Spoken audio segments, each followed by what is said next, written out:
कैसे हैं? अभी शिपाली मैम ने आपको ऊर्जा के बारे में बताया और अलग अलग ऊर्जा की जो वैरायटी है वो इन्होंने ये भी बताया कि कुछ को हम लगातार यूज करके और उसका दोबारा रीयूज भी कर सकते हैं और कुछ है जो हमारे लगातार उपयोग से खत्म हो जाएंगे, तो हमें इसका उपयोग करना चाहिए जिसका हम रीयूज करते हैं। इसी ऊर्जा में दो और भागों में बांटा जा सकता है, एक है प्राकृतिक ऊर्जा और दूसरा है मानव निर्मित ऊर्जा। प्राकृतिक ऊर्जा वो है जो हम नहीं बनाते, जिसे जो हमें प्रकृति देती है, पहले से ही हमें बनी बनाई मिलती है और वो हमें मिल जाता है। तो एक तरह से ये समझ लीजिए कि जो प्राकृतिक ऊर्जा है उसका हम रीयूज कर सकते हैं, ठीक है। और दूसरी जो ऊर्जा का स्रोत है वो है मानव निर्मित, और मानव निर्मित ऊर्जा जो है वो लगातार इस्तेमाल करके खत्म होती है और उसको दोबारा बनाने के लिए दोबारा से वही प्रोसेस करना पड़ता है। क्लियर? सबको समझ में बात आ गई? मैम ने आपको ये भी बताया कि 2030 तक विश्व का तीसरा देश बन जाएगा ऊर्जा की खपत करने वाला। ये अच्छी बात नहीं है। हम आपको बार बार अलग अलग दिवस मनाकर उसमें ये बताते हैं पानी मत बहाओ, वेस्ट मत करो, बताते हैं ना, क्योंकि पानी प्राकृतिक होते हुए भी उसका जल स्तर अगर नीचे चला जाएगा तो आपको नहीं मिल पाएगा, पीने के लिए भी नहीं मिल पाएगा। सूरज की रोशनी तो आपको मिलेगी लेकिन पानी नहीं मिल पाएगा। पवन हवा आपको मिलेगी लेकिन बाकी चीजें जो धरती के अंदर से हम निकालते हैं, पेट्रोल और बाकी चीजें, वो चीजें खत्म हो जाएंगी। तो एक तो ऊर्जा संरक्षण दिवस आज मनाया जा रहा है। इसके अलावा आज कौन सा दिन है? दिन, डेट नहीं, मैम ने आपसे डेट पूछा, आज दिन कौन सा है? बुधवार, वेडनेसडे, और एक्टिविटी डे है ना? बैट फ्री नहीं कहेंगे, एग्जैक्टली एक्टिविटी डे। और आज की एक्टिविटी क्या है? Madhubani painting 3rd to 5th। और छोटी क्लास में आपको मैम ने आपसे कुछ मंगवाया?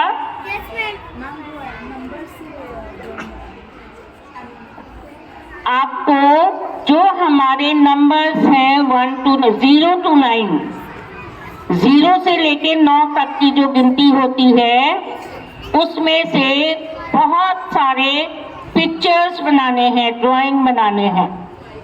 तो वो तो चलो आपके टीचर्स आपसे बनवाएंगे, लेकिन कितने बच्चे ऐसे हैं बड़ी क्लास के जिनको मधुबनी पेंटिंग के बारे में मालूम है? किसी को पता है? एक बच्चा कोई खड़ा हो, बताओ बेटा क्या है मधुबनी पेंटिंग?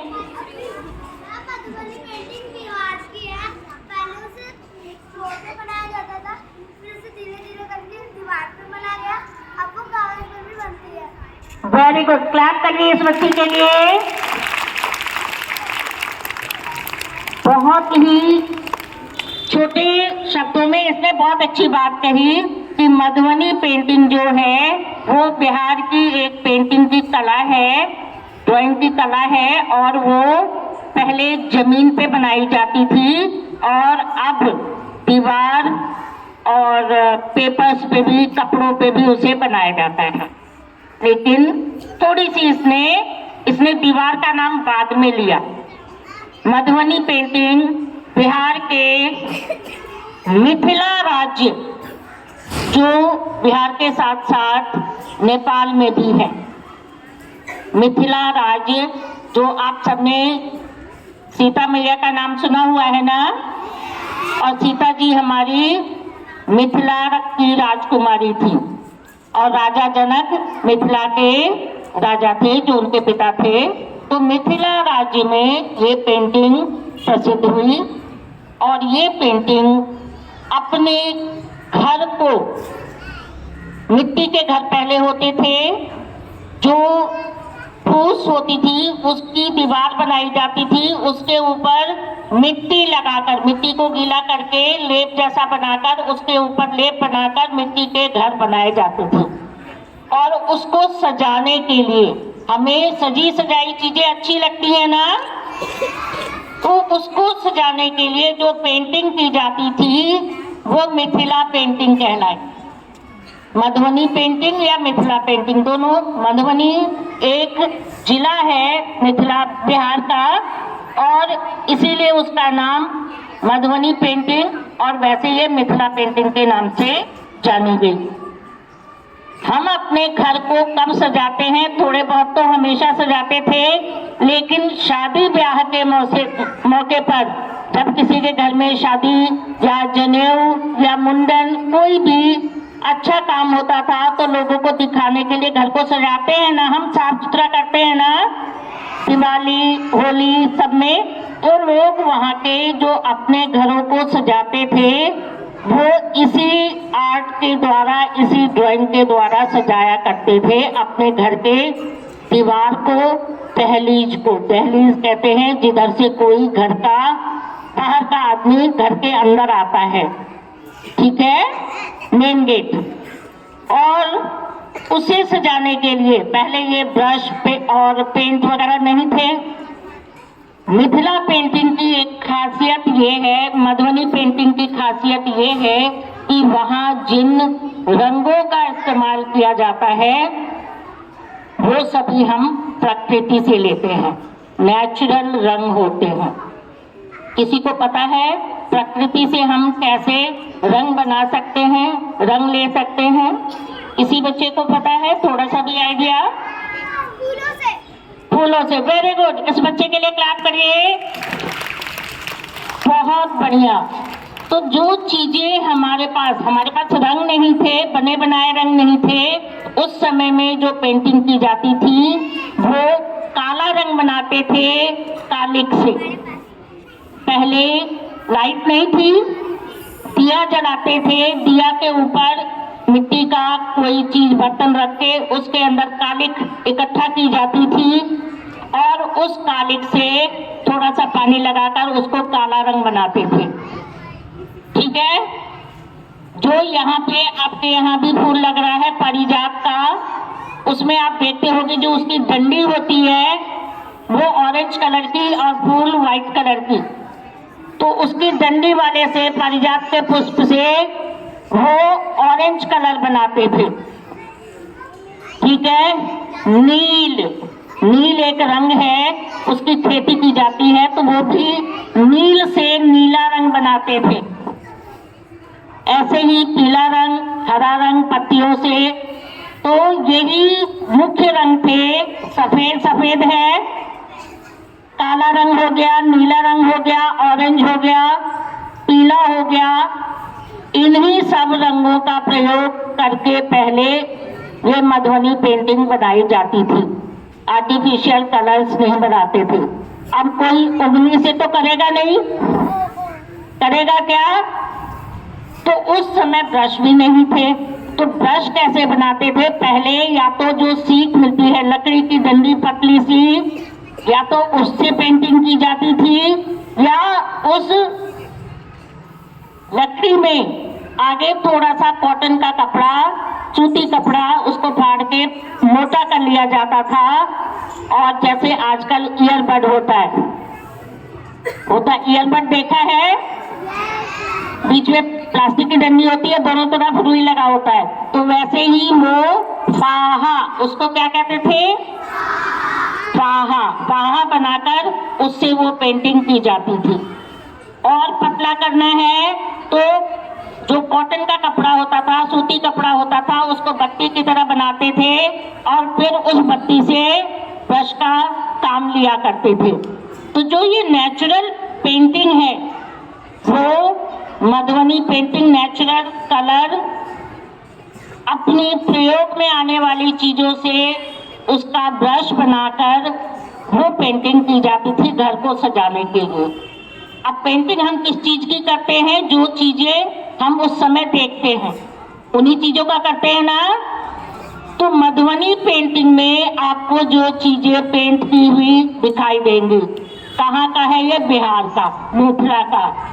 वहां पर मछलियां बहुत होती हैं, तो मछली की पेंटिंग की जाती थी। मछली हम देखते थे तो मछली की पेंटिंग की जाती थी। चिड़िया देखते थे, चिड़िया की पेंटिंग की जाती है। पेड़ पौधे देखते थे, पेड़ पौधे की पेंटिंग करते थे। शादी ब्याह में हम दूल्हा दुल्हन देखते थे, तो दूल्हा दुल्हन को हम राम सीता या कृष्ण राधा, रुक्मिणी का कभी नहीं आया, राधा कृष्ण की वहां पे पेंटिंग की जाती थी। फिर बाद में शिव जी, मतलब भगवान को सभी मानते थे, तो उन चीजों की पेंटिंग की जाती थी। वहां कोई भी बाकी चीजों की पेंटिंग उस समय नहीं होती थी। तो ये खासियत है कि जो मधुबनी पेंटिंग है उसमें प्रकृति से जुड़ी हुई चीजों की ही पेंटिंग की जाती है, प्रकृति से ही रंग बनाया जाता है, प्रकृति के सारी चीजों का इस्तेमाल किया जाता है। प्रकृति मतलब नेचर, जिसे हमने नहीं बनाया, जिसको भगवान ने बनाया। फूल आपने बनाया क्या? पेड़ पौधे आपने बनाए नहीं ना, भगवान ने भी, आपने लगाए लेकिन भगवान ने दिया। तो उन्हीं की खासियत है मधुबनी पेंटिंग की कि प्रकृति की चीजें रंग बनाने के लिए, प्रकृति का चित्रण देखकर जो जिसकी पिक्चर बनाई जाती है और प्रकृति को सजाने के लिए इसका इस्तेमाल किया जाता है। क्लियर है? आज थर्ड फोर्थ फिफ्थ में जो भी टीचर्स रहेंगे, अलग अलग चीजों की जो मिथिला पेंटिंग या मधुबनी पेंटिंग के बारे में आप इनसे ड्राइंग बनवाएंगे। कोई भी बच्चा एक जैसी पिक्चर ना बनाए, वो अलग अलग पिक्चर नेचर से, लेकिन ब्रश से नहीं बनाएंगे। कैसे बनवाओगे? बड मंगवाया है आपसे, बड से बनवाना, ईयरबड से, तभी आपका नेचुरल पेंटिंग उसमें दिखाई देगा, नहीं तो वो आम ड्राइंग की तरह दिखाई देगा। क्लियर है? टीचर्स इस चीज का ध्यान रखेंगे और अच्छी तरह से उसको बनवाकर उसको डिस्प्ले भी करना है, तो कोई बच्चा उसे घर नहीं ले जाएगा। और अगर कुछ नहीं मिलता है ना बेटा, रंग नहीं होता था, तो केवल काला, काला रंग तो सबको मिल जाता था, तो उससे भी बनता है, जैसे आप स्केच करते हो। तो जिसके पास जो चीज है अवेलेबल उसी से बनाएंगे। क्लियर? आज की एक्टिविटी क्लास में आपकी यही होगी। मेधावी के बच्चे फर्स्ट हाफ में पढ़ाई करने के बाद एक्टिविटी करेंगे और आप लोग अपना अटेंडेंस वगैरह देने के बाद एक्टिविटी करेंगे। क्लियर? छोटे बच्चे, आपके नंबर से आपके भी जो पेंटिंग का आकार होगा वो लगभग इसी तरह से होगा। प्रकृति से जुड़ी हुई चीजें, फल फूल जो नंबर से बनते हैं, पक्षी, ये सारी चीजें बनती हैं। आप वो पिक्चर्स बनाओगे और टीचर्स इनकी एक्टिविटी कराते हुए वीडियो सेम डे भेजेंगे। लास्ट एक्टिविटी की अब आ रही है मेरे पास वीडियो, तो कोई यूज नहीं है, सेम डे अपलोड करना होता है, तो सेम डे भेजेंगे। Thank you.